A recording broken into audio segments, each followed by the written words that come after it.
Hello and welcome to Profiles in Risk. This is your host, Tony Cañas. Today, I am here with Nick Kidd, CEO and co-founder at Quotey. Nick, thank you for joining me today. How's it going? Hey Tony, yeah, going great, thanks. How are you?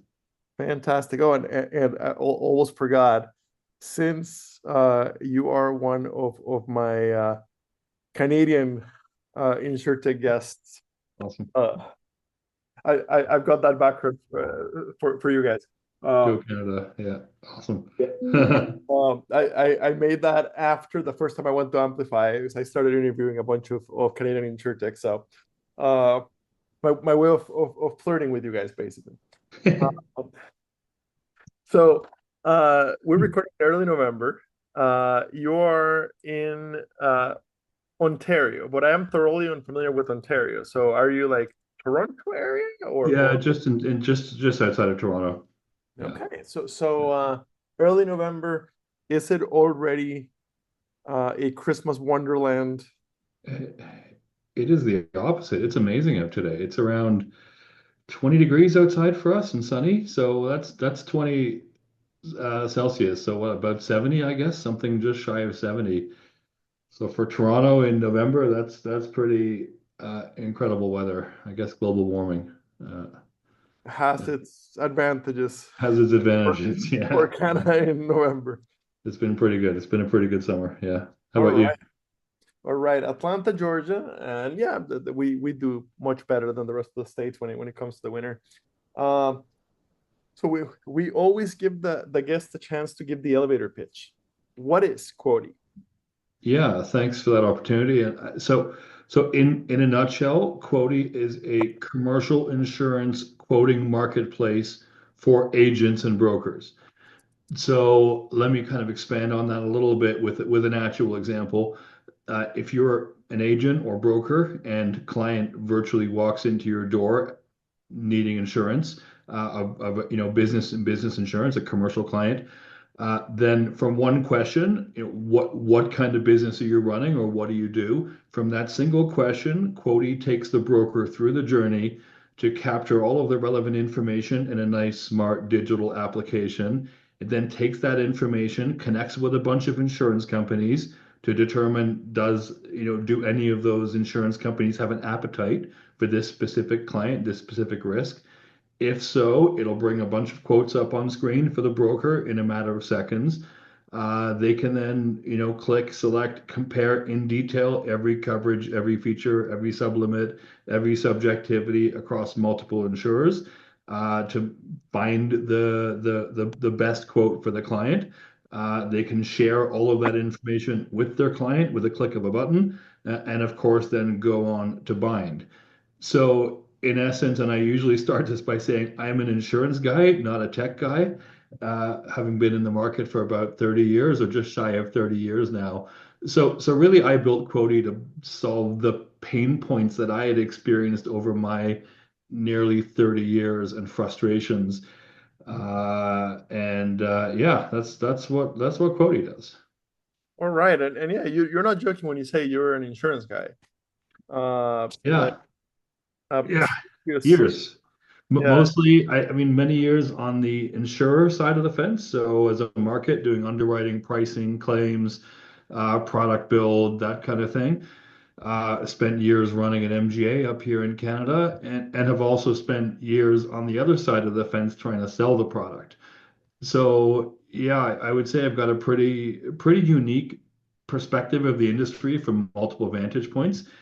And yeah, that's sort of what led, what created the spark to solve a problem that manifests itself differently across brokers and insurers, but fundamentally is created from the same thing, which is just a lack of flowable data in our industry.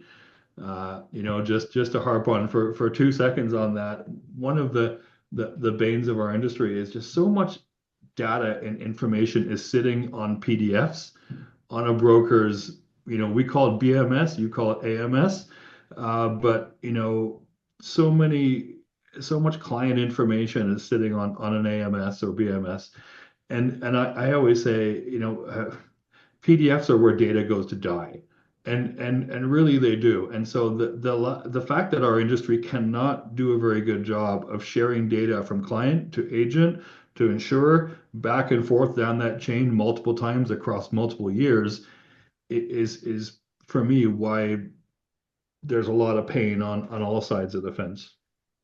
Yes, I agree. As a former middle market underwriter, and my girlfriend, at the same time that I was a middle market underwriter, was a leader on the account manager side of a very large broker. And Yeah. now it did not happen to handle that broker relation, but basically, uh, just as I am receiving PDFs that then my processing and underwriting assistant spend hours putting into the system. Yeah. Same story, like her team is sending the same carrier I'm at PDFs and like it's not stored on PDF on her side. Why aren't we transferring it in a way Right. that And, would and then the insurer has to key that PDF in again. So they have to take information from some likely digitized platform that lands in a PDF that then gets manually keyed back into some other digitized platform. And then likely, questions go back and forth manually between the two parties and the client. Again, I would say I'm fairly naive about how the U.S. market works. I know there's some differences between Canada and the U.S., but from the agents I've talked to in the States, there's equally a lot of pain, right? So broker will complete an application, send it off to maybe a couple of their markets and an MGA or two that they work with, and then they're waiting, 2, 3 days for quotes to come back and comparisons and presentations so they can get back to their client. And our theory is, okay, why wait, right? Why not just digitize that process? Why not, link why not become effectively a match.com and say, okay, you have some really good data in your system as a broker in your front office. Why not match it instantly with insurers? Why not have that on screen? Why not give you analytics on that information so you can make smart, informed choices and recommendations to your client, and just kind of automate the whole process. So we take what could easily be commonly a 3 to 5 day process of elapsed time, like waiting, for insurers to come back and provide quotes and things. We shrink that down to sort of 15 minutes of elapsed time. So really kind of transform that. And by doing that, you're then serving the client when they want to be served, right? Client walks into broker's office, and if the answer is, I'll get back to you in 2 or 3 days with quotes, as most consumers, it's like, oh, I'm here now. Like this is the 20 minutes I've carved out of my day to talk about my insurance. It's the only time I care about it throughout the year. I'd rather you answer me right now. And the fact that if a broker does have the capability to do that, then typically they're doing that through an insurer portal, right? Like some kind of yeah, digital portal, which means that the broker is acting more like an agent of their favorite carrier rather than an independent agent acting on behalf of multiple insurers. So at least in Canada, you can be quick by going to an insurer portal directly and just getting the one quote instantly in certain circumstances, because quite often those portals are pretty narrow as to what they do. Or you can be thorough and send the risk out to multiple carriers and wait days for it to come back. But you can't do both. And that's the premise of Quotey. Like, why not be fast and thorough at the same time? And here we are. fantastic. I really a couple of things from the introduction. I love the focus on being able to compare coverages in detail, right? We had a lot of the early insurtechs that created comparative raters, and I noticed you're not calling it a comparative rater. But they created comparative raters that were very price focused. They quickly get you a price, and sometimes it wasn't even like a quotable price. It was like an indication, right? Yeah. So I I am curious on that very specific use of words of commercial insurance marketplace, not just a rater. Uh, Yeah, am I reading too deep into that, or is that well, it's honestly, it's really astute, and it's astute observation and very deliberate on our part. We would call there's a couple of reasons for that. So one of them is that we would obsessively call ourselves a value comparison rather than a price comparison. And what we see in the market, I guess economic forces dictate that things like insurance become commoditized over time. And so essentially, most agents slash brokers, I'm going to use the word interchangeably, so hopefully to suit both audience here, but so most agents and brokers are selling on price not because they want to, but because they can't see where the value is. And the example I'd give you is if I had with my old broking hat on, if I had $100,000 client walk into my office and I am looking for sort of professional liability insurance and cyber insurance and a couple of things. I'll get the quotes in a few days from carriers. I would then take the time, and I've done this many times. I'll have like three wordings sitting up on my screen. I'll be scrolling through and making a nice comparison as I go through so I can make some really pointed and relevant recommendations to my client because that's what they're paying for, right? They're paying for that professional insight and understanding that we have as brokers and agents to help direct them to the right solutions.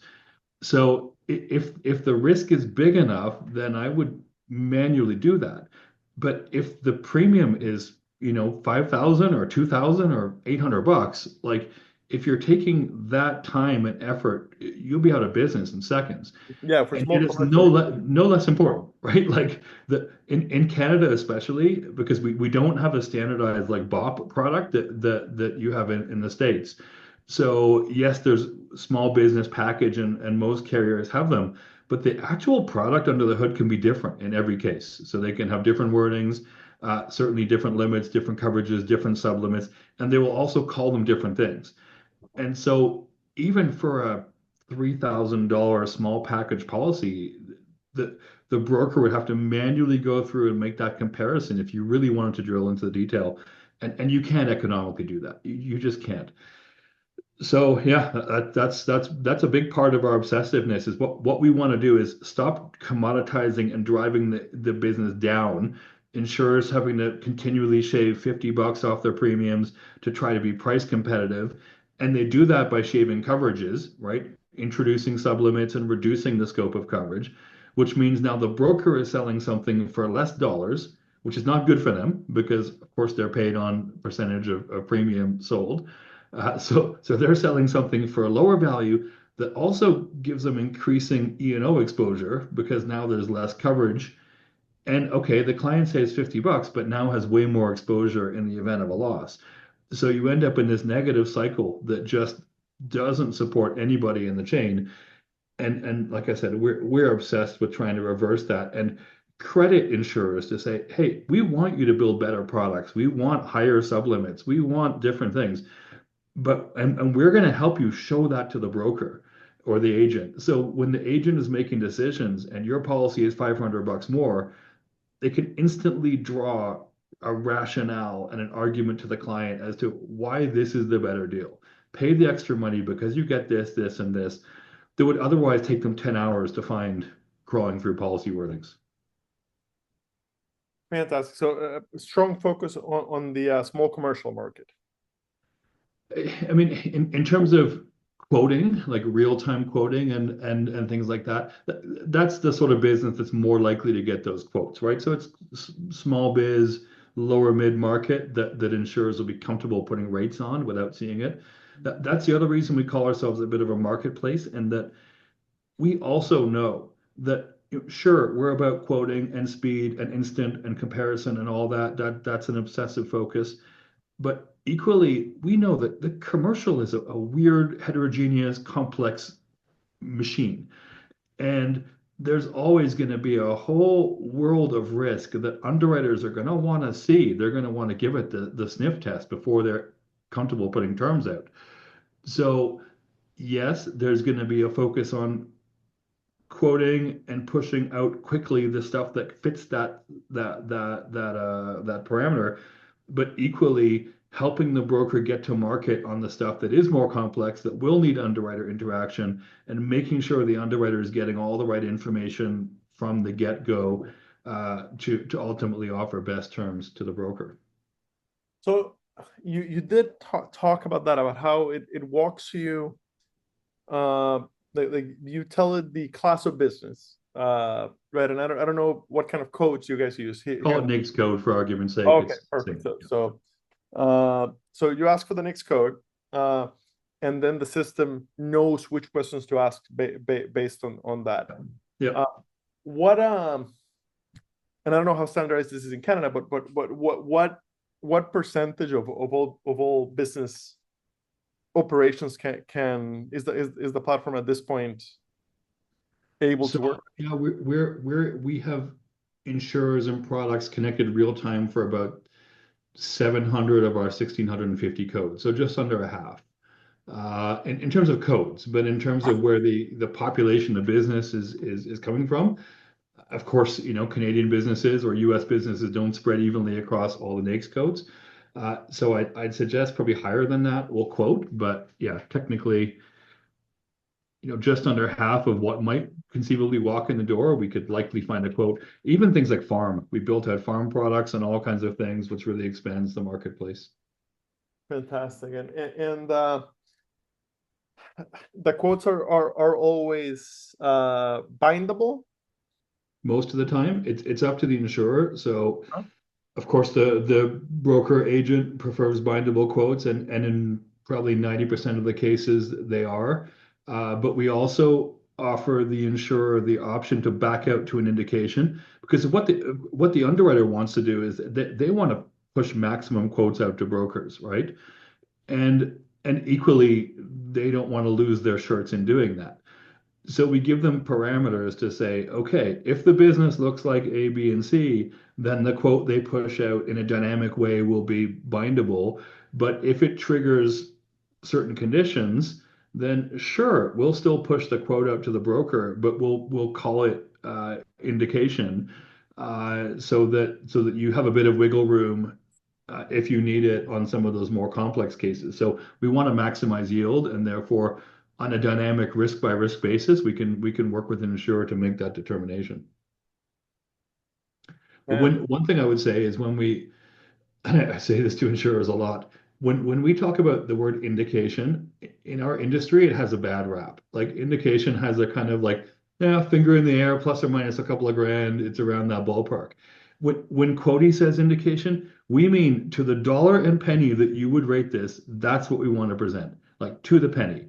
And the fact we call it indication is more along the lines of, if on further investigation and analysis you determine that the risk is not as reported, or as it was digitally represented to you by the client, broker, or quotey, then here's some movement, right? And so it's not about trying to push a quota that's going to move substantially. If the risk is as presented, we would constantly, discuss and urge our carriers to, like, get as close as possible to that pricing in all cases.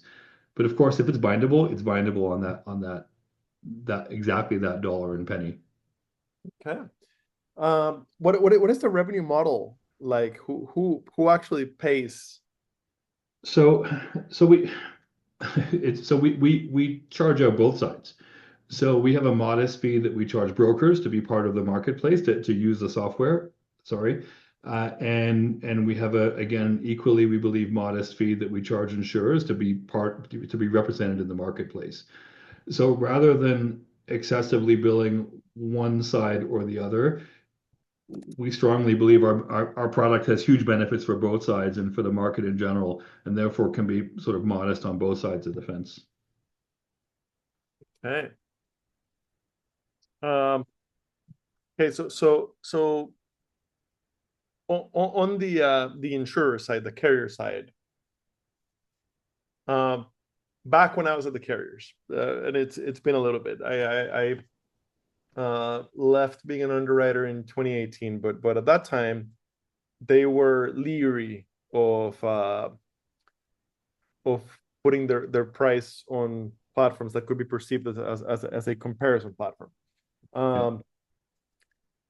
What's the advantage to the carriers being on the platform?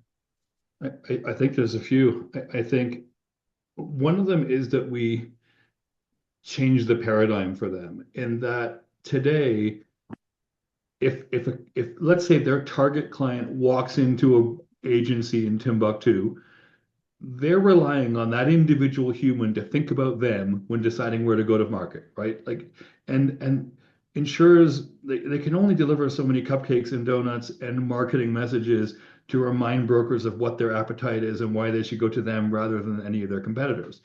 So effectively, it's sort of a kind of a pull model right now from a carrier standpoint. With Quotey, we reverse that completely. We say your quote, assuming the client fits your appetite, your quote will 100 times out of 100 turn up on that broker screen. They could then choose to ignore it if they want, but it just means that you're always offering terms to your broker. So that's major advantage number one in distribution. Major advantage number two is most carriers we talk to, and this is Canada ratio, and it could be completely different in the States. I don't know. But most carriers talk about sort of quote ratios. So for every 10 submissions that they receive in their office, they decline about six of them. So they receive 10 submissions, they quote four, and they win one. That's usually the kind of golden ratio. And so they're doing work on 10 pieces of work that come in the door for the one that they're winning. We essentially turn that around completely and say, well, now you do work on none of those things. We're going to push those same 10 quotes out automatically, so you don't need to, spend an ounce of resource in your team. And only if you bind it do you then need to do any work at all, like assuming there's no tech connectivity and you're manually issuing it behind the scenes, then sure, you still have to do that 1 out of 10 times. But now you're working when you're guaranteed a bind. You're not working speculatively on quotes and things. So huge distribution and we think even bigger efficiency advantage so that the underwriters can then spend their time on the risks that need underwriting and need judgment and can't be algorithmically underwritten, every time. So quite transformative from the underwriter standpoint. Perfect. From the broker side, and I've never been an agent or a broker. Bro. From the broker side, it intuitively makes sense that being able to quickly quickly get quotes from as many markets as possible for this particular risk, and then being able to effectively compare coverages so that I can intelligently explain to the client their options. That makes a lot of sense. Are there any other benefits for the agents that we haven't talked about yet? I think the other main one that we hear a lot from our users is around the sort of support in the process and the E&O protection. Of course, when it comes to commercial insurance, so many things can go wrong, right? You might be a bit of a novice at writing a certain class of business, and therefore, left to your own devices, you might not explore that risk and ask all the right questions and uncover the thing that would ultimately make the risk undesirable to a carrier. And so Quotey's going to help you with that. So like I said, whatever walks in your door, Quotey will prompt all the questions, help you dig in deep, help you understand all of the exposures, not to mention all of the coverages coming in and what is and what is not covered, so that hopefully broker owners can sleep much more soundly at night, knowing that their E&O is a little bit better protected. One of the cool things we do when we present quotes is we go through and we present quotes and we compare them, but we also we compare them against each other, but in terms of coverages, but we also compare them and benchmark them against the client needs. So when going through an application, the broker is kind of adding, hey, okay, you're telling me you have 20,000 of contents and you got 15K of stock. And okay, we talked about this equipment and we talked about a 3 mil GL limit or whatever it is. So as you're going through, Quotey is sort of making note of all that behind the scenes. and saying, okay, this is a profile of this client. This is your professional recommendation to them in terms of coverage needs. We can then use that as a yardstick and say, okay, how well is each quote comparing to those needs of the client, which is kind of really cool.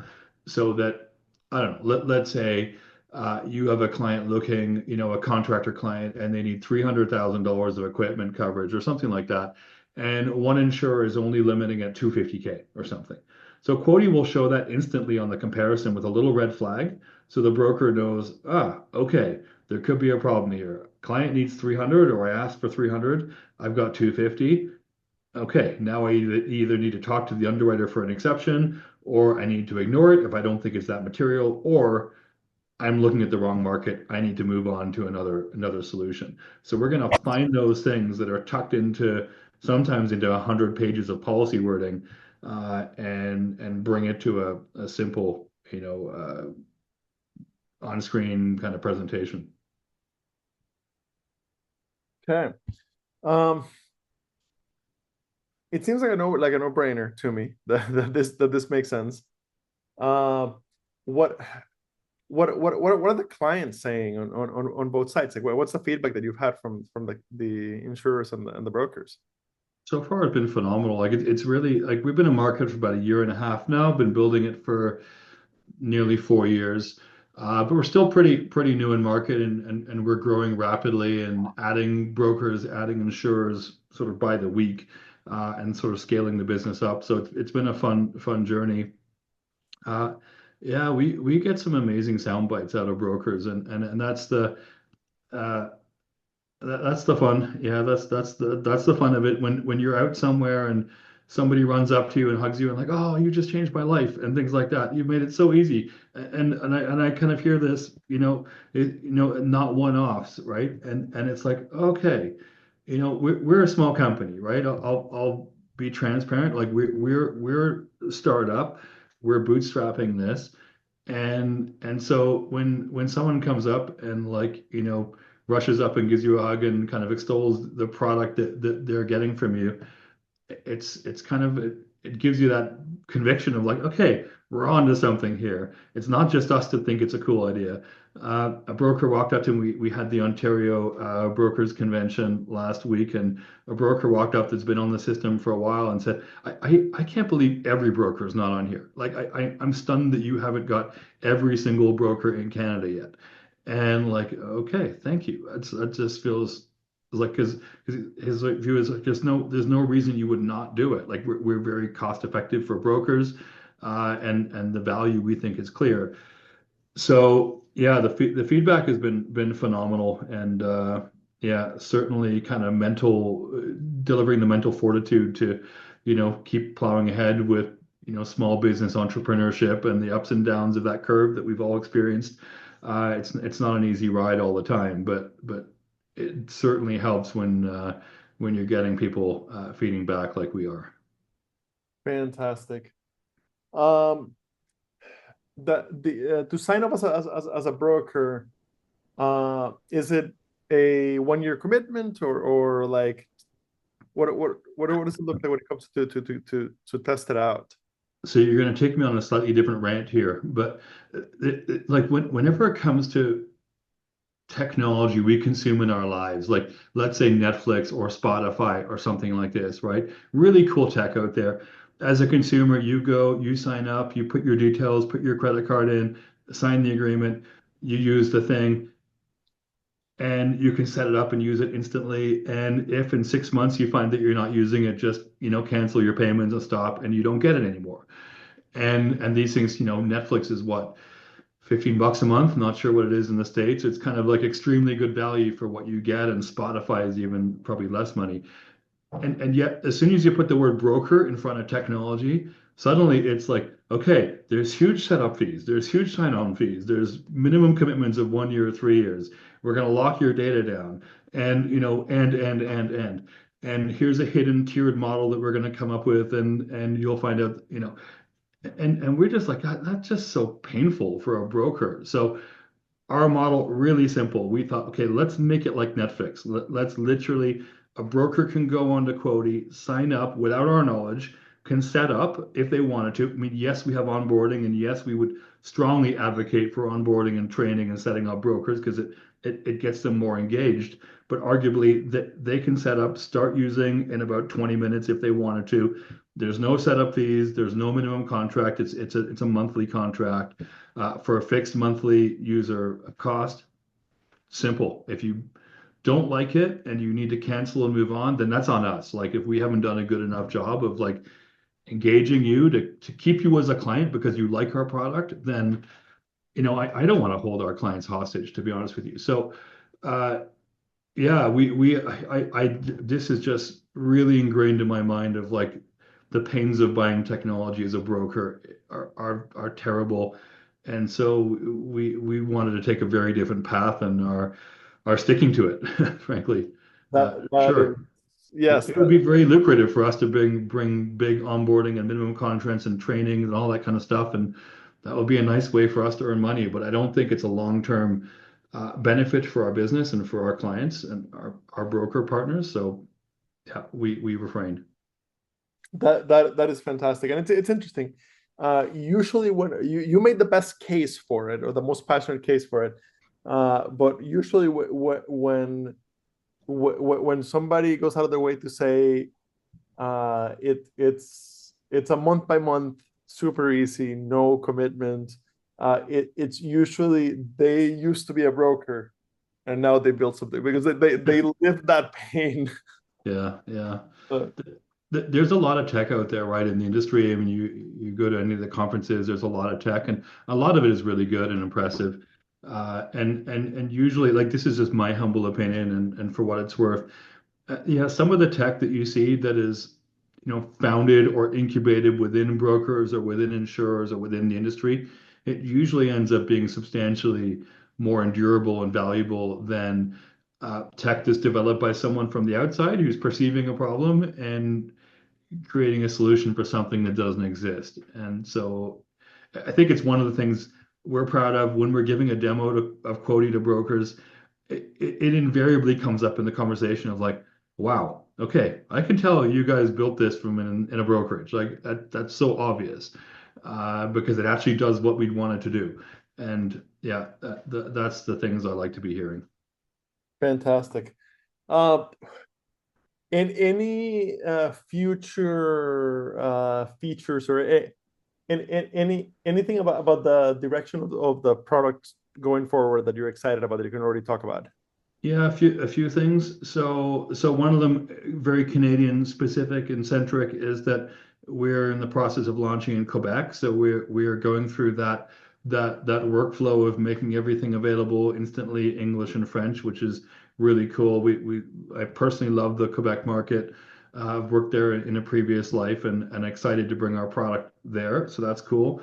The second we think kind of game changer is that we're in the process of integrating with again, we call BMS or AMS from your side, all of the major BMSs in Canada, so that when the broker is doing something in Quotey and some of the hopefully enhancing or enriching things that they can do there, that information is automatically appearing in the BMS/AMS behind the scenes. So essentially, no rekeying.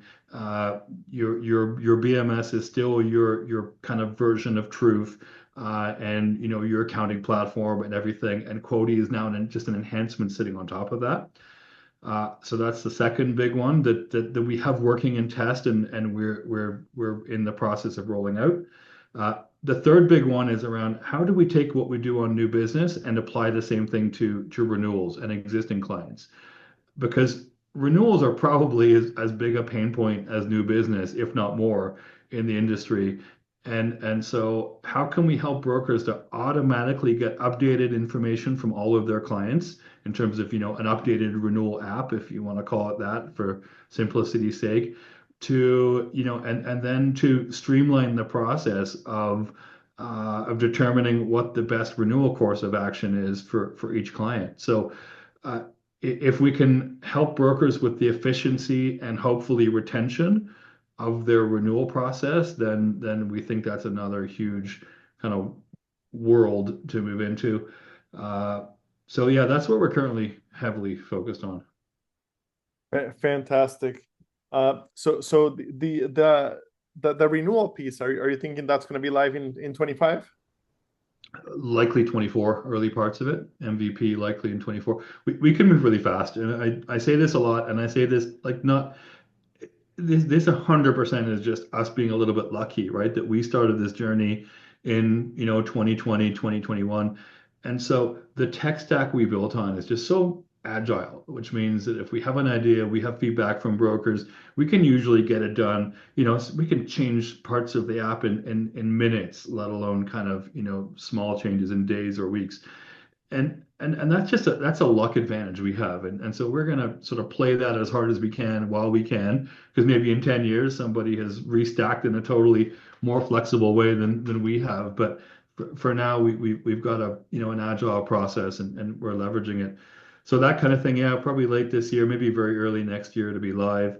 The other thing that's constantly on our mind is the US. We do get uh, calls from agents from time to time, and everybody we show Quotey to, we've shown it to three or four of them, and every time I show it to somebody, their answer is like, "There's nothing like this in the U.S. Like, you need to come down here." And I'm like, "Okay, well, that's a whole new world of thinking and stacking up to kind of decide how to enter that market that we're not native to." But that's definitely also on the sort of path, and certainly we'd love to continue to collect insights from that market and from agents and from carriers to determine if it's a good fit. And if so, then, perhaps we press the button and start to bring early MVPs into the States sooner rather than later. Fantastic. Nick, a real pleasure.